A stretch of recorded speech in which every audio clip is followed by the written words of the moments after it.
Hello again, and welcome to another episode of Advanced Minecraft. Today's episode is not going to teach you too many tricks for surviving, but if you are interested in building a gigantic skull fortress, I may have a few ideas for you.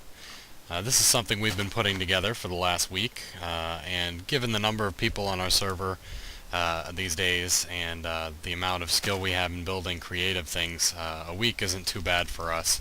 I know guys are able to build much more interesting things in that time, or even shorter time. But I do have some tips for you if you're looking to build something grand like this. What we started with was a small mountain. We found a natural landscape that we thought, hey, that'd be great to put a skull fort in. And if you look at this little thing over here, that was where our original mountain was. None of this existed. We actually built it all from scratch because when we dug away the dirt and we got ourselves prepared and I started building the teeth, I just decided it wasn't big enough. You gotta go bigger, go home. So we started building this from scratch, and you'll notice that we've got wood planks here. That's going to be my first tip. If you're building something from scratch like this, you're going to want to model it out. Use something that is quick to mine and easy to produce. For example, obviously we wanted the skull fort to be made of smooth stone, which requires that we smelt it. So we built it out of wooden planks, which are easy to farm. Since we built a little tree farm, they're infinitely replenishable, and they disappear quickly when you hit them with an axe. So it wasn't. We went through maybe 3 or 4 models so far just to get this one. And to be honest, I like it a lot better than it looked before, but it's not perfect. I would love to give it a little more 3-dimension in the front here, so that if you're looking at it from the side, you can tell that it's a skull, or at least that it isn't just a flat pane, which doesn't look too interesting. But this is sort of practice run.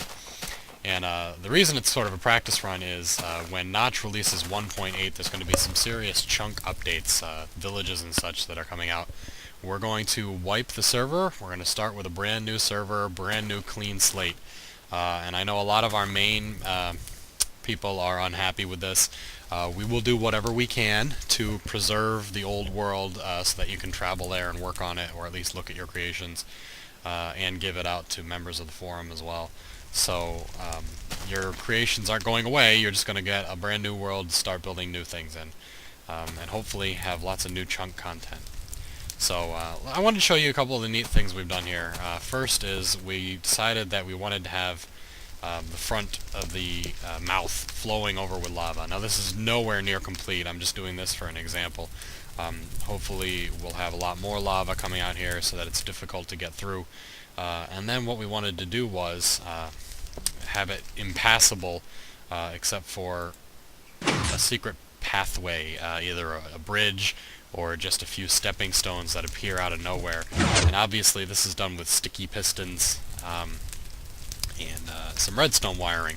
And it can be really cool if you're done correctly. Now I'm not very good with redstone, I will admit it. This is probably the most inefficient design possible. But for me it works, and it's out of sight, which is all that I really need. But I'm going to go ahead and try to show you it. Let's see if I can find where I've hidden all the wiring and buttons without destroying it here. It should be down this way. Just to give you a little tutorial on how this is done. And to be honest, I know I say that too much. Redstone is not a clear-cut, this is how you do it, this is how you don't do it, because it changes based on your design and the room limitations and whatnot. So what I've got over here is, you'll notice that red wire leads to nowhere. Right above that is the lever. The lever powers down the block above it, and which then powers the redstone that's beneath it. Unfortunately, it's a little dark. I can't really show it to you. Take my word for it. If you put a lever at the top block, a block there, and then redstone beneath it, you will power the redstone when you flick the lever. That goes through to a delay here, and the delay is actually just to repeat the power. It wasn't quite long enough to reach all the torches, so I just threw one of those in there. But you can actually use this and make a longer delay, and I'll show you what that looks like at the end here. I'll increase the delay time so that it takes a while before you see an effect. And you can use this to, oh man, you can do really cool stuff with this. You could make a bridge that slowly builds over and then slowly disappears behind itself, so you have to be running at the right speed. use your imagination. So what I've got here, how it works. You'll notice I've got the 4 pistons here. These are sticky pistons, although I don't know if it matters in this specific... Yeah, it would, because the stone wouldn't fall back down. So they have to be sticky, and you make sticky with the addition of a slime ball. You can look that up on the wiki. I'm not going to show you how to build those. So here it comes. The redstone gets powered. Power comes through here, and it splits off in these directions. First one goes up and around to these 2 torches. Boom and boom. Now they are sitting right next to the pistons, so when the torch goes off, the piston power goes off as well, and it retreats back down, lowering the bridge. So when I hit the button, the redstone gets turned off, and then the power going in goes off, the torch lights up, and it goes back on. And I can demonstrate this quickly by running the power here. These 4 torches, each one controlling a different piston, get turned back on, and the pistons move up. And if I replace the redstone that I just took away, they go back in. Like I said before, if you power the block and the torch is on top, it will power or unpower the block above it. Same with right next to its side. So, let's go ahead and check out how that works again. Now that I have a longer delay, flick, there it comes. Flick, there it goes. Now, I could put 5 or 6 of those in a line and it would take, a few more seconds. But I just think that's frickin' cool, and then the lava covers it right back up. Nobody would ever know. Now, if I hid this lever somewhere, had it so that nobody could see it, and of course you trust your players not to just build over it with cobblestone, like I've seen done a number of times to my secret places in my world, you could safely protect your home by hiding a little button somewhere. A button probably wouldn't be the best idea unless you knew you had your timing right so that you could jump, jump, jump, jump to get through. Anyway, that's it for this tutorial. I was hoping to do a more exciting video collection, but I was not able to get any participants on my server. So that brings me to point number 2. If you guys would like to join the server, we are starting fresh soon as 1.8 comes out. So it'll be your chance to make a mark on the server. We're temporarily suspending our whitelist, meaning that anybody can log in. Please do not grief. We have anti-griefing measures. You will be unsuccessful in making anyone's head hurt, and you will be banned, and you will not make any friends here. So I don't know why you would even try, because it takes me 2 seconds to revert everything you've done, and hours for you to go ahead and destroy someone's skull fortress. But if you're not into griefing, if you're willing to follow the rules of the server, we would be more than happy to have you here, and there's plenty of space. It's an enormous server, and we try to keep things as vanilla Minecraft as possible.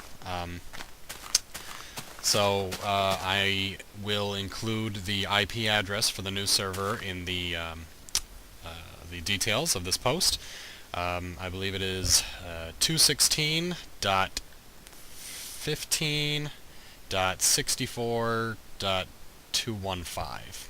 I believe that's the IP address, and I'll make sure to post it in the details of the server. And then if you guys want to come in, join the group, look around, check out our forum, and all that great stuff, and I'll see you guys in the server, and hopefully we can do a cool video soon, like another Settlers, that I know people are really interested in that. If you guys have other games you'd like me to check out, go ahead and leave comments. If you guys have things in Minecraft you'd like to see, leave a comment and let me know. And I'd be happy to try to do that. Things like Call of Duty and stuff I don't own for the PC, so don't even ask for that. Oh, looks like we're getting a little bad weather here. Hold on. That will make it very difficult for you to hear me. But it did look pretty cool in the background there, didn't it? The skull with the rain. But yeah, if there's another indie game you guys are interested in seeing, I'd be happy to play it for you. If you'd like to see more Terraria, same thing. If you'd like to see more Minecraft, tell me what you'd like to see. What do you need help building? What interests you? This YouTube video series is all about you guys. I personally enjoy doing them, but I don't do it for me. So, anyway, this has been Doctrzombie with Advanced Minecraft. Hope I didn't bore your head off with my little skull fortress. And I'll see you next time.